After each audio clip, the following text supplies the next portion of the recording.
CNBC आवाज Motilal Oswal studios में आपका स्वागत है। नमस्कार, मैं हूं आपके साथ आशीष चतुर्वेदी और आप देख रहे हैं टॉप 20। चलिए शो की शुरुआत करते हैं। ग्लोबल संकेत तो हमने इस शो से पहले विस्तार से समझे थे। एक बार गिफ्ट निफ्टी देखना बड़ा ज़रूरी हो जाता है क्योंकि ग्लोबल संकेतों के साथ एक तालमेल यहाँ पर देखने को मिल रहा है। तकरीबन 90 अंकों की गिरावट के साथ 26,054 का स्तर आपको गिफ्ट निफ्टी पर नजर आएगा।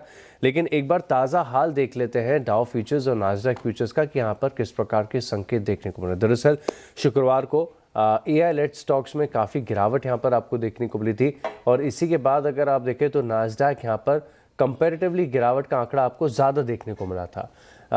करीब करीब 400 अंकों की गिरावट नास्डैक में देखने को मिली थी। S&P 500 है, डाउ जोन्स है, ये भी लाल निशान में बंद हुए थे। लेकिन फ्यूचर्स एक बार स्क्रीन पर लेकर आता हूँ, यानी डाउ फ्यूचर्स और नास्डैक फ्यूचर्स, ये आपसे फिलहाल के लिए क्या कह रहे हैं इसको समझते हैं। थोड़े से फ्लैट संकेत यहाँ पर देखने को मिल रहे हैं, लेकिन कंपेरेटिवली शुक्रवार के मुकाबले बेहतर एक्शन देखने को मिल रहा है। खबरों के लिहाज से देखें तो काफ़ी एक्टिव डे है। बहुत सारे स्टॉक्स हैं जहां पर मैं देख रहा हूं कि खबरों का एक्शन है। खासतौर पर फार्मा स्पेस के कुछ स्टॉक्स हैं जहां पर US FDA की तरफ से जो एक्शंस हुए इसका एक इम्पैक्ट यहां पर आपको देखने को मिलेगा।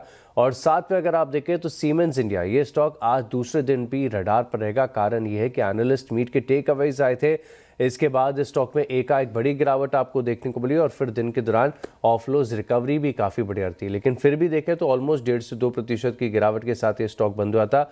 तो यानी काफ़ी एक्टिव डे है। खबरों के लिहाज से, ब्रोकरेज हाउस की रिपोर्ट्स के लिहाज से, सेटअप के लिहाज से पिछला हफ्ता पूरे ब्रॉडर मार्केट्स के लिए बड़ा खास देखने को मिला था, जहां पर आप देख सकते हैं कि स्मॉल कैप और मिड कैप इसमें ज़्यादातर ऑफ लोस और रिकवरी वाले जो ट्रेड्स हैं ये आपको नजर आए। तो बिना देरी किए शुरुआत कर लेता हूं। थोड़ी देर में यतन हमारे साथ जुड़ेंगे, लेकिन पहले जो दो मेरे स्टॉक्स हैं यहाँ पर नज़र रख के चलेंगे और ब्रोकरेज हाउस की रिपोर्ट्स के चलते ये स्टॉक मैंने अपनी लिस्ट में शामिल किए हैं। सबसे पहला जो स्टॉक है वो है हैवेल्स और बड़ा बीट एंड डाउन स्टॉक है। चाहे आप कोई भी कंज्यूमर ड्यूरेबल इलेक्ट्रिकल स्पेस की कंपनी देखें, ऑफ हाइज के एक्शन यहाँ पर आपको देखने को मिल रहा है। अब हैवेल्स की जो शुक्रवार की क्लोजिंग है तकरीबन आधे प्रतिशत ऊपर की है। आज यहाँ पर मॉर्गन स्टैनली की जो रिपोर्ट है इसका एक असर देखने को मिलेगा, जिसमें 1600 रुपये का टारगेट दे रहा है। यानी इस भाव से देखें तो ऑलमोस्ट 200 रुपये की जो अपसाइड है ये एक्सपेक्ट करके चल रहा है। और ये बता रहे हैं कि जो BEE रेटिंग नॉर्म्स है चेंज होगा, इससे पहले आप देखें तो एक प्री बाइंग यहाँ पर आपको इंडस्ट्री में देखने को मिल रही है। और साथ में अगर आप देखें तो जो लाइटिंग की प्राइस है इसमें डिफ्लेशन लगातार आपको देखने को मिला है। केबल्स एंड वायर जो है इसकी ग्रोथ थोड़ी सी बेहतरीन देखने को मिली है। हालांकि पिछले कुछ क्वार्टर्स में हैवेल्स ने थोड़ा सा कमज़ोर प्रदर्शन किया है पीएस के कंपैरेटिवली अगर आप देखें। हालांकि जो एबिटा मार्जिन है 13 से 14% के ये आपको नॉर्मलाइज्ड सेल्स पर देखने को मिलेंगे अगर आप इनके लॉयड्स के कारोबार को हटा दें। तो ओवरऑल अगर आप देखें तो अच्छी रिपोर्ट है और टारगेट प्राइस भी मौजूदा भाव से ऊपर का है। इसी के चलते हैवेल्स ये पहला स्टॉक है मेरी लिस्ट में इन ग्रीन रखा हुआ है। अगला स्टॉक है अदानी पोर्ट्स और यहाँ पर आप रखिएगा खास फोकस। और मैं बता रहा हूँ आपको पिछले 1.5-2 महीने में बहुत सारे ब्रोकरेज हाउस की तरफ से रिपोर्ट्स आई है और पोर्ट स्पेस में अगर कोई स्टॉक है जो इन्हें कन्विक्शन के साथ पसंद आता है, देखिए पोर्ट्स में या तो आपके पास कॉन्कोर है या अदानी पोर्ट्स है, बाकी जिनका साइज और स्केल अगर आप देखें तो काफ़ी छोटा है। ये एक स्टॉक ऐसा है जिसमें काफ़ी बढ़िया चार्ट पैटर्न बना हुआ है और ब्रोकरेज हाउस का फोकस बना है। लगातार इनिशिएटिंग रिपोर्ट्स आती है और मौजूदा भाव से कंफर्टेबल अच्छे टारगेट्स देती है। अब आज एमके की तरफ से पूरे सेक्टर के ऊपर रिपोर्ट आई है, जहां पर खरीदारी की राय के साथ अदानी पोर्ट्स पर कवरेज की शुरुआत की है। जो शुक्रवार की क्लोजिंग है 1523 रुपये के आसपास की, और यहाँ पर जो टारगेट प्राइस आपके साथ शेयर किए गए ये 1900 रुपये के। और ये बता रहे कि जो कैपेसिटी एक्सपेंशन इन्होंने किया है पूरे वैल्यू चेन का, इसका बड़ा बेनिफिट यहाँ पर आपको देखने को मिल सकता है। और साथ में आप देखें तो जो ट्रेड है, डेवलपमेंट है, जो ग्लोबल संकेत अगर सुधर रहे हैं तो इसका सीधा एडवांटेज यहाँ पर आपको देखने को मिलेगा। जो पोर्ट प्राइवेटाइजेशन हो रहे हैं, और क्योंकि अदानी पोर्ट्स ना कि सिर्फ भारत में पोर्ट्स ऑपरेट करता है, अगर आप देखें तो विदेशों में भी, और खासतौर पर इसराइल में इनका हाइफा पोर्ट है, बड़ा मशहूर है। यहाँ पर आप नजर रख के चलेंगे तो स्ट्रक्चरल ग्रोथ है, बहुत सारे ट्रिगर्स हैं, वैल्यूएशन के लिहाज से कंफर्ट आ रहा है, ग्रोथ स्टोरी काफ़ी अच्छी है। इसी के चलते अदानी पोर्ट्स, क्योंकि पूरा सेक्टर इन्हें पसंद आता है एमके को, इस रिपोर्ट में लिखा गया है, लेकिन इस सेक्टर में कोई जो बेहतरीन स्टॉक है वो अदानी पोर्ट्स है। तीसरा भी स्टॉक मैं आपके साथ शेयर कर देता हूं, टीबीओ टेक। इस स्टॉक पर आप नजर रखिएगा और इस स्टॉक की खास बात यह है कि मार्केट में गिरावट के बाद भी इस स्टॉक में कोई खास हलचल आपको देखने को नहीं मिली। जो दर्शक इस शो को लगातार सुनते हैं उनको याद होगा कि टीबीओ टेक एकमात्र ऐसा स्टॉक है जो हमने आपको रेंको चार्ज पर बताया था और उन स्तरों से अगर आप देखें तो स्टॉक में काफ़ी बढ़िया तेज़ी भी आपको देखने को मिली थी। अब आज जेफरीज की तरफ से एक इंटरेस्टिंग रिपोर्ट में देख रहा हूँ टीबीओ टेक पर, और इसमें जो पहले टारगेट प्राइस 1800 रुपये था, अब इसे बढ़ाकर 1950 रुपये का टारगेट दे दिया है। और ये बता रहे कि दुबई में इनकी पहली एनालिस्ट मीट हुई है और इसी के बाद देखें तो मैनेजमेंट ने इंटरेक्शन किया है एनालिस्ट के साथ, और उसके बाद जो ग्रोथ के अवसर निकल कर आ रहे हैं, खासतौर पर देखें तो जो एआई टूल्स का इस्तेमाल कर रहे हैं ये एनालिस्ट को काफ़ी ज़्यादा पसंद आ रहा है। और इसी के चलते अगर आप देखें तो ये बता रहे कि एक बड़ा इम्पैक्ट यहाँ पर आपको देखने को मिलेगा और पहली एनालिस्ट मीट के बाद एक अलग प्रकार का उत्साह आपको देखने को मिलता है। तो टीबीओ टेक टेक्निकल्स में तो ये पूरे मार्क्स हासिल कर ही लेता है, लेकिन अब ब्रोकरेज हाउस की तरफ से भी इस स्टॉक के ऊपर भरोसा आ रहा है। 14-15 रुपये के आसपास के बड़े मूव आपको देखने को मिले थे। शुक्रवार को 1% की तेज़ी के साथ ये स्टॉक बंद हुआ था। तो तीसरा स्टॉक है मेरी लिस्ट में टीबीओ टेक का। चौथा स्टॉक भी आपके साथ शेयर कर देता हूँ, एस्ट्रा माइक्रो। और आपको याद होगा कि लगातार पिछले हफ्ते यहाँ पर ऑर्डर विंस देखने को मिले थे।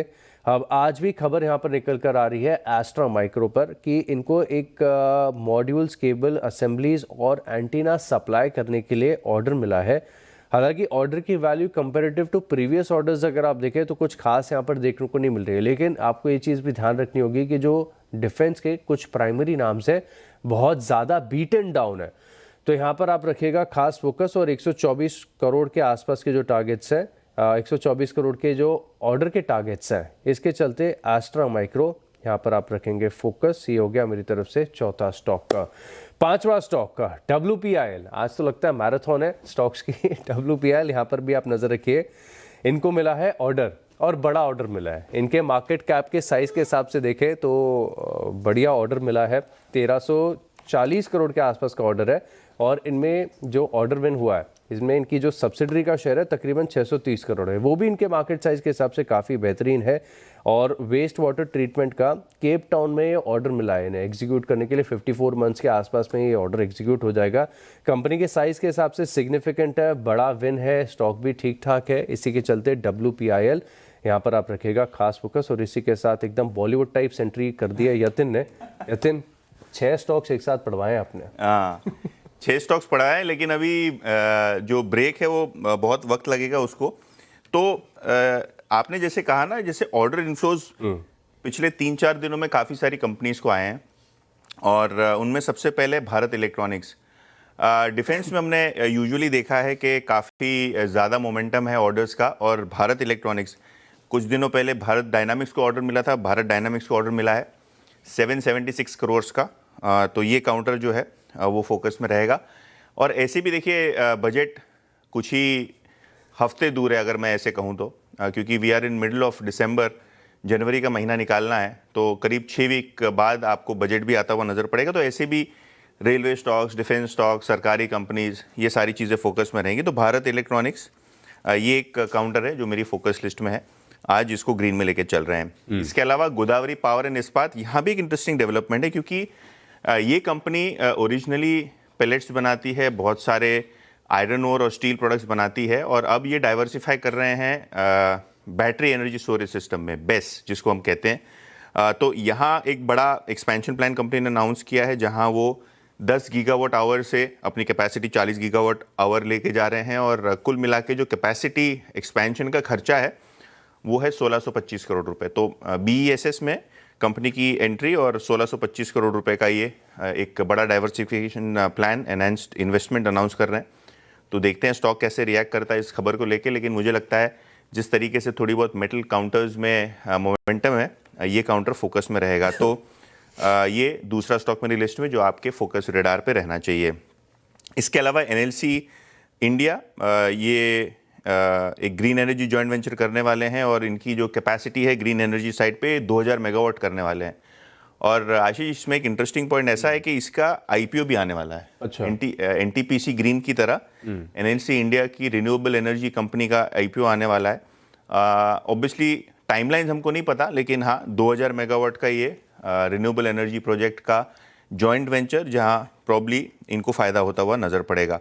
अच्छा, क्योंकि हम रिन्यूएबल एनर्जी की बात कर रहे हैं, अदानी ग्रीन की भी बात कर लेते हैं, क्योंकि जो अदानी ग्रीन है यहाँ प्रमोटर एंटिटीज़ और प्रमोटर्स के लिए एक बड़ी राहत की बात आई है। सेबी ने प्रणव अदानी और इनके रिलेटिव्स को एक क्लीन चिट दे दी है, क्योंकि एक इनसाइडर ट्रेडिंग केस था जिसके रिगार्ड्स में किसी भी प्रकार की मॉनेटरी पेनल्टी, डिसजॉर्जमेंट या फाइन या किसी प्रकार का आरोप लगा हुआ है। तो एक क्लीन चिट सेबी की तरफ से अदानी ग्रीन के मामले में प्रणव अदानी को, तो ये काउंटर भी है जो आज फोकस में रहेगा। कितने हो गए आपके? 4 हो गए स्टॉक्स। 4 हो गए, 5वां बता दिए, 6वां मैं बताऊंगा। हाँ, तो 5वां स्टॉक्स जो है मेरे लिस्ट में वो है डॉक्टर रेड्डीज।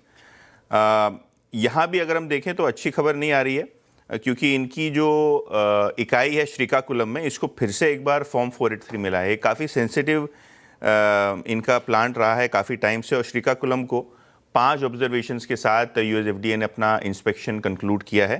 शायद ये स्टॉक प्रेशर में रहे, तो इसको रेड में लेके चल रहा हूँ।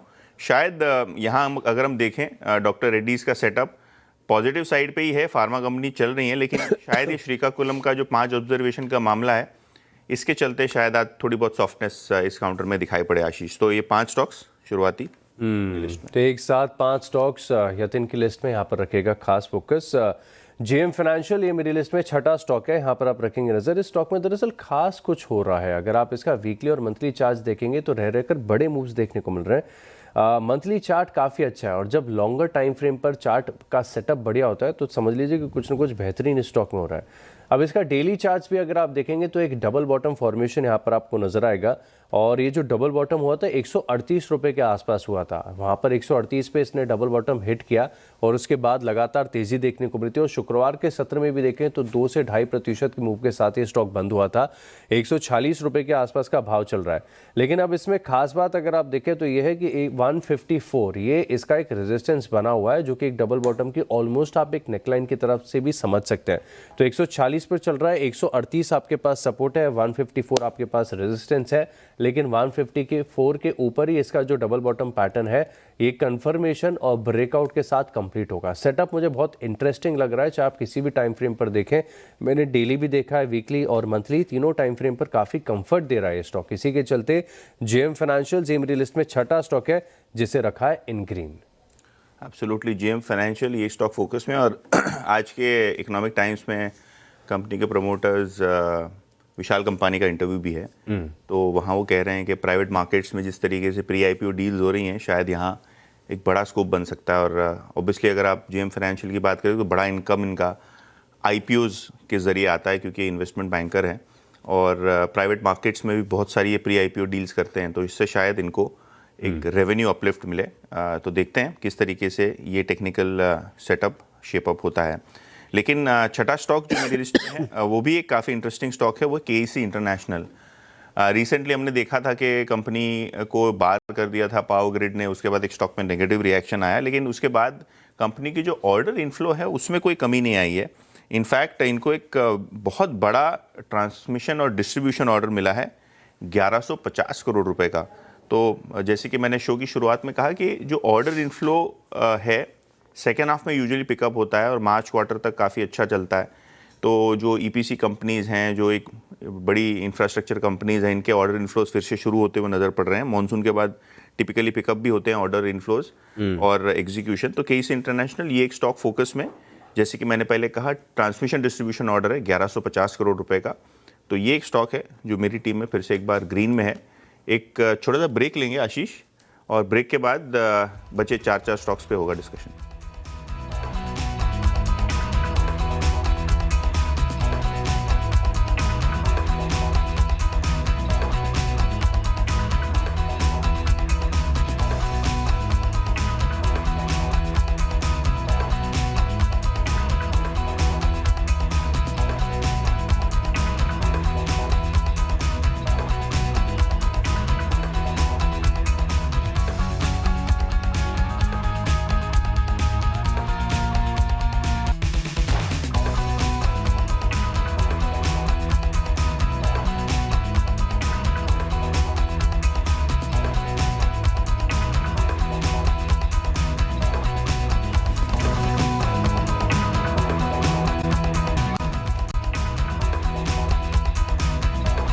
चलिए ब्रेक के बाद आपका स्वागत है और अगले चार स्टॉक्स का डिस्कशन कर लेते हैं। अगला स्टॉक है मिडिल लिस्ट में एनएमडीसी। यहाँ पर आप रखिएगा खास फोकस और एनएमडीसी का चार्ट पैटर्न काफ़ी बढ़िया देखने को मिल रहा है। अब पिछला पूरा हफ्ता आप देखें तो मेटल स्टॉक्स के लिए काफ़ी बेहतरीन था। चाहे आप हिंदुस्तान जिंक की बात करें, नाल्को, हिंदुस्तान कॉपर है, और स्टील स्टॉक्स पर देखें तो पिछले एक हफ्ते में ऑलमोस्ट 3 ब्रोकरेज हाउस की तरफ से रिपोर्ट्स आई हैं जहां पर कन्विक्शन टाटा स्टील पर काफ़ी ज़्यादा बना है। हमने टाटा स्टील की लगातार बात भी की, लेकिन साथ में अगर स्टील कंपनीज के लिए कुछ अच्छा होता है तो सीधा डायरेक्ट इम्पैक्ट आपको आयरन ओर पर भी देखने को मिलता है। और एनएमडीसी का सेटअप काफ़ी अच्छा है, बढ़िया कॉन्फिडेंस दे रहा है, क्योंकि अगर आप इसका डेली चार्ट देखेंगे तो आपको एक कप एंड हैंडल पैटर्न यहाँ पर नजर आएगा जो कि बता रहा है कि अपसाइड और बेहतरीन देखने को मिल सकती है। और इनफैक्ट एक कप एंड हैंडल जो है एक अप ट्रेंड के रिजम्पशन के साथ हुआ है, तो ऑलमोस्ट 3.5% की तेजी आपको सभी मेटल स्टॉक्स के साथ एनएमडीसी में देखने को मिली थी। तो अच्छे टेक्निकल सेटअप के साथ आज देखना होगा कि सोमवार के दिन भी मेटल स्टॉक्स में किस प्रकार का एक्शन आपको देखने को मिलता है।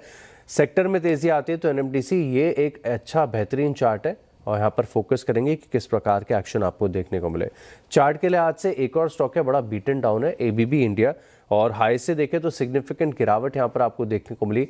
और पिछले तिमाही के नतीजों के बाद तो थोड़ा सा ज़्यादा यहाँ पर दबाव देखने को मिला था, लेकिन अगर आप इसके रीसेंट स्विंग हाई से देखें तो भी ये स्टॉक ऑलमोस्ट, जो कि स्विंग हाई ज़्यादा समय पहले नहीं था, रिसेंट ही है, इससे करीब 15% की गिरावट आपको दिखा चुका है। लेकिन अब दोबारा अगर आप देखें तो स्टॉक प्रयास कर रहा है कि अपने जो प्रीवियस ट्रेंड है, यानी जो मेजर बड़ा अप ट्रेंड है, इसको रिज्यूम करता हुआ नजर आए। और इसी के चलते आप देख सकते हैं कि डेली चार्ज पर एक छोटा सा रिवर्सल का संकेत यहाँ पर देखने को मिल रहा है। हालांकि वीकली चार्ज पर ब्रेकआउट के साथ कंफर्मेशन नहीं है, लेकिन प्रीएम्प्ट कर रहे हैं थोड़ा सा। एबीबी इंडिया अच्छे टेक्निकल सेटअप के साथ इन ग्रीन रखा है, इस स्टॉक को भी लिस्ट में शामिल करें। बिल्कुल। और सीमेंस की हमने पिटाई देखी फ्राइडे को, तो शायद सीमेंस लॉसेस एबीबी गेन इस तरीके से भी देख सकते हैं। आज भी आशीष बहुत सारे रिपोर्ट्स आई हैं सीमेंस पे। हाँ, गाइडेंस इन्होंने मतलब बहुत सारी जगह पे इनको लगता है ग्रोथ थोड़ी स्लो हो जाएगी, मार्जिन थोड़े कम रहेंगे, तो वो भी एक स्टॉक है, देखते हैं किस तरीके से रिएक्ट करता है। बहरहाल एबीबी की बात हुई और एबीबी पावर सेक्टर में एक बड़ा नाम है कैपिटल गुड साइड पे, और पावर सेक्टर की थीम को आगे बढ़ाते हैं। और एसजेवीएन, एनएलसी इंडिया के बारे में बात की, और एसजेवीएन ये भी एक काउंटर है जो आज फोकस में रहेगा, क्योंकि इनको बीकानेर में जो सोलार प्रोजेक्ट हाथ लगा था, यहाँ इसका ऑपरेशनलाइजेशन हो रहा है। लगभग 100 मेगावाट इन्होंने ऑपरेशनलाइज कर दिए, और जो टोटल क्यूमुलेटिव कैपेसिटी अब इस प्रोजेक्ट की 830 मेगावाट के आसपास पहुंच गई है, out of the 1000 megawatt order that they have received on the solar front. तो एसजेवीएन ये काउंटर है जो फोकस में रहेगा। स्टॉक कंसोलिडेट हो रहा है, वैल्यूएशन वाइज बहुत सारे ब्रोकरेजेस को ये स्टॉक पसंद भी है, और अगर हम आज की बात करें तो 72 के आसपास का लेवल है। देखते हैं इस न्यूज़ के बाद स्टॉक कैसे रिएक्ट करता है, इसको ग्रीन में लेके चलते हैं। पीवीआर आइनॉक्स, ये भी स्टॉक फोकस में है, और बहुत सारी जो बॉलीवुड की मूवीज़ हैं ये धमाल मचा रही हैं बॉक्स ऑफिस पे। धुरंधर की हम बात कर रहे हैं तो काफ़ी अच्छी एक सक्सेस मिली है, और कहीं ना कहीं फिर से एक बार सिनेमा जाने का जो कल्चर है शुरू हुआ है, थोड़ी बहुत उसको गति मिली है। कोविड के बाद हमने देखा है कि एक डाउन ट्रेंड शुरू हुआ था इंडस्ट्री के लिए, तो रिकवर नहीं कर पाए वो। लेकिन पीवीआर आइनॉक्स की बात करें तो ये स्टॉक ऐसे भी फोकस में, क्योंकि इन्होंने हैदराबाद में एक 5 नई स्क्रीन्स खोली है इनऑर्बिट मॉल में, और हैदराबाद के साइबराबाद में इन्होंने 11 स्क्रीन का सुपर प्लेक्स खोला है। टोटल मिला के अगर हम देखें तो 1368 सीट्स का एक्सपेंशन कंपनी ने अनाउंस किया है, जो अब ऑपरेशनलाइज हो गया है। तो मुंबई और हैदराबाद, ये 2 शहरों में कंपनी की स्क्रीन एडिशंस हो रही हैं, तो ये स्टॉक भी फोकस में रहेगा, इसको ग्रीन में लेके चलते हैं। All right. लेकिन आपने धुरंधर देखी? हाँ, मैंने देख ली। कैसी लगी मूवी? मूवी बहुत बढ़िया है, लेकिन एक ही है इशू, वो है 4 घंटा। आपको 4 घंटे देने पड़ेंगे और मैंने देखा है, मेरे बहुत सारे दोस्त 12 बजे, रात को 12 बजे 11 बजे के शो में गए हुए हैं, और वो घर पे लौटते हैं 3-4 बजे दूध वाले के साथ, जो है आपकी एंट्री होती है बिल्डिंग के अंदर जब आप रात का शो देखते हैं धुरंधर का। रिस्पांस तो काफी बढ़िया मिल रहा है। मैं देख रहा था कि कलेक्शन 10 दिन में 350 करोड़ पार हो गया। बिल्कुल बिल्कुल। और मुंबई में आप देखें तो सिर्फ आपको नीचे की, अगर आप एंड मोमेंट पे प्लान बना रहे हैं तो सिर्फ जो नीचे की सीट्स है वही खाली है, बाकी तो पूरा हाउसफुल है। किसी भी टाइम पर आप देखें, बिल्कुल रात का भी आपने बताया कि जितने भी शो थे लेट नाइट वाले, सभी फुल देखने को मिलते। देखेंगे आज पीवीआर, खैर अभी तक तो ये स्टॉक इस पर चला नहीं है, देखेंगे कैसा रिएक्शन यहाँ पर आपको देखने को मिले। रैमको सीमेंट्स ये अगला स्टॉक है मेरी लिस्ट में। और इसे इन ग्रीन लेके चल रहा हूँ। कंपैरेटिव स्ट्रेंथ यहाँ पर काफ़ी बेहतरीन देखने को मिल रही है। अगर आप देखें तुलना करके इसको अल्ट्राटेक के साथ, अंबुजा के साथ या फिर किसी और छोटी सीमेंट कंपनी के साथ, सेटअप काफ़ी बेहतरीन देखने को मिल रहा है। सब में आप देखें तो लगातार ऑफ हाइज का एक्शन देखने को मिल रहा है और सीमेंट स्टॉक्स चल नहीं पा रहे। कुछ ना कुछ अगर आप देखें तो दिक्कतें यहाँ पर चल रही हैं, लेकिन यहाँ पर कंपैरेटिव स्ट्रेंथ काफ़ी बेहतरीन है। अगर आप देखें तो जो डेली चार्ट है, यहाँ पर पिछले 4 सत्रों से लगातार हायर हाइज और हायर लोज के एक्शन आपको देखने को मिल रहे हैं। और बढ़िया बात है कि ये क्लासिकल अप ट्रेंड का संकेत होता है, हायर हायर और हायर लो। और इसका अगर कंफर्मेशन आपको बेहतरीन वॉल्यूम के साथ मिल जाए तब आप समझ सकते हैं कि स्टॉक में कुछ ना कुछ अच्छा हो रहा है। और इसी के चलते अगर आप देखें तो ऑलमोस्ट 2.5-3% की तेजी के साथ ये शुक्रवार को बंद हुआ था। देखना होगा कि आज किस प्रकार के एक्शन यहाँ पर देखने को मिले, लेकिन फ्राइडे का मूव बड़ा इंटरेस्टिंग था और जो वॉल्यूम एक्शन था वो भी मोर देन एवरेज था। तो इसी के चलते रैमको सीमेंट्स इस स्टॉक को इन ग्रीन रखा हुआ है।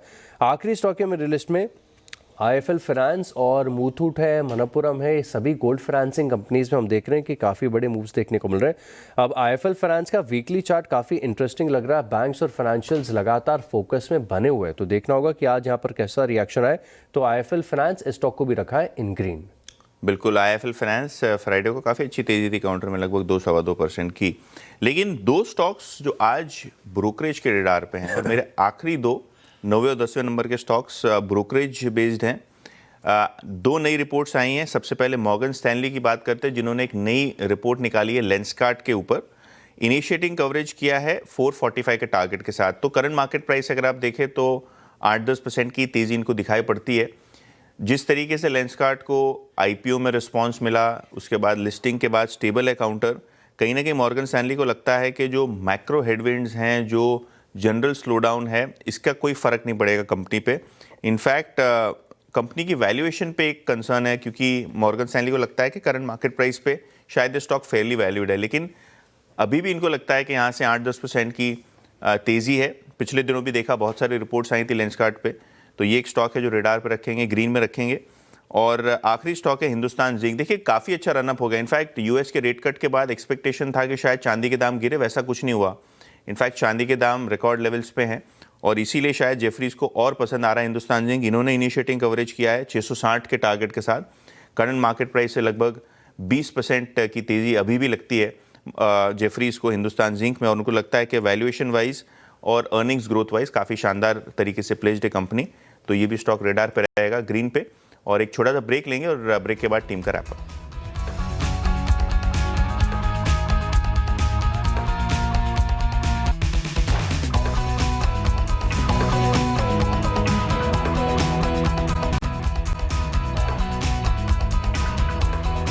चलिए ब्रेक के बाद आपका स्वागत है और अब 20 स्टॉक्स का रिकैप देख लेते हैं। मेरे पास 10 के 10 आइडियाज जो है इन ग्रीन है। सबसे पहले शुरुआत की मैंने हैवेल्स के साथ। ब्रोकरेज हाउस की रिपोर्ट का असर देखने को मिलेगा। अदानी पोर्ट्स, यहाँ पर भी एमके की तरफ से इनिशिएटिंग कवरेज रिपोर्ट है।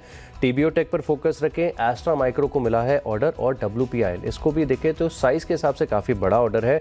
JM financials, NMDC, ABB India, Ramco cements और आईएफएल फाइनेंस टेक्निकल तौर पर अपनी लिस्ट में शामिल किए। बिल्कुल, आशीष की टीम पूरी ग्रीन और मेरी टीम में सिर्फ एक ही स्टॉक है जो रेड में है, वो है डॉक्टर रेड्डीज, एक USFDA के इंस्पेक्शन के बाद। लेकिन अगर हम देखें BEL, Godavari power, NLC India, Adani green, SJVN, ये जो पावर सेक्टर के कुछ स्टॉक्स हैं वो काफ़ी ज़्यादा फोकस में है आज। इसके अलावा KCN इंटरनेशनल को एक नया ऑर्डर मिला है। इसी के साथ PVR आइनॉक्स भी नए स्क्रीन लॉन्चेस के चलते फोकस में रहेगा। और आज ब्रोकरेजेस के रडार पे 2 स्टॉक्स हैं जहाँ 2 नई रिपोर्ट्स आई हैं, लेंसकार्ट और हिंदुस्तान जिंक।